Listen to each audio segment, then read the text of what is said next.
Lumalalapit na ang Halloween. Dumarami na rin ang nagbebenta ng mga makukulay na pang-Halloween na laruan at costumes. Pero ingat lang mga kapuso ha.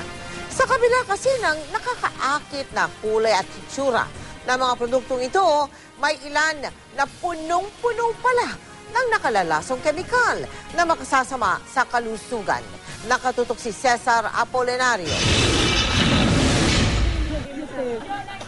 Kundi katuwaan, panakot ang bentayan ng mga costume at laruan na pang-Halloween na ibinebenta sa toy store sa mall at bangketa, kaya ng Divisoria. Pero ang Eco Waste Coalition nanindigang hindi basta-basta katuwaan lang ang paggamit at pagsuot sa mga ito. Dahil sa ginawa nilang pag-aanalisa sa mga costume at mga laruang pang-Halloween, nakapanghingi labot ang anilay nakalalasong katotohanan sa likod ng mga ito. Ito yung madalas gamitin tuwing Halloween. Pag sinuot ito yung medyo may risk talaga dahil pagka yung bata sinuot to, napupunta sa bibig, no sir, no? Yes. Papasok sa bibig. So yung, kung may mga pintura dyan, makakain nila. Tignan natin kung ilan yung content ng chemical. Nung ina-analyze natin, ang lumabas, ito, makikita nyo agad yung mga fill, no? Yung pinakauna is PB. Ito yung symbol ng lead, tingga. Mataas mo yan, sir? Oh, 2,200. 14. Ano ang niya, normal? 90. Okay. Dapat huwag tayong lalampas ng 90. Gamit ang XRF analyzer, lumabas naman na 294 parts per million o ppm ang arsenic level ng maskara na dapat ay 90 parts per million pababa lang.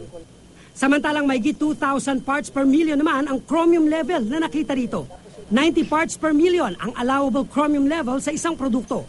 Ang kadalasang nakakitaan ng mataas sa kemikal ay ang mga matitingkadang kulay. Kasi base sa pag-aaral, yun yung laging inihahalo, no, sa yellow color ng isang produkto. So, kaya magiging maingat ka. So, might as well, wag ka na lang bumili ng produkto na dilaw. Ang laruang ito naman, pumasa sa standard ang karamihan sa laman maliban sa isang ito na pinapasok pa man din sa bibig. 217 parts per million ang cadmium level ng pintura sa ipin. 60 parts per million ang allowable cadmium level ng produkto. It doesn't mean na pagka malalaking kumpanya ay safe siya for hazardous chemicals. Magkaling ganito? Kasama ito.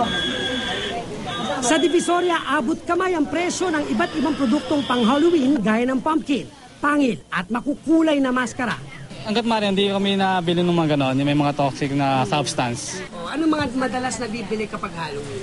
Ano po, mga costume, tsaka lalo na yun, mga witch na yan. Ito mabenta? Opo, mabenta po yan sa amin. Pati yung mga maskara. Yung maskara, ito yung, ano yung bumibili ng mga bata? Opo, mga bata. Sabi ng Eco Waste Coalition, hindi biro ang mga nakalalasong kemikal gaya ng lead, mercury, cadmium, arsenic, antimony at chromium na pag nalunok ng tao at napuruhan, posibleng kapitan ng kanser, lalo't carcinogenic ang mga ito. Cesar Apolinario, Nakatutok, 24 Oras.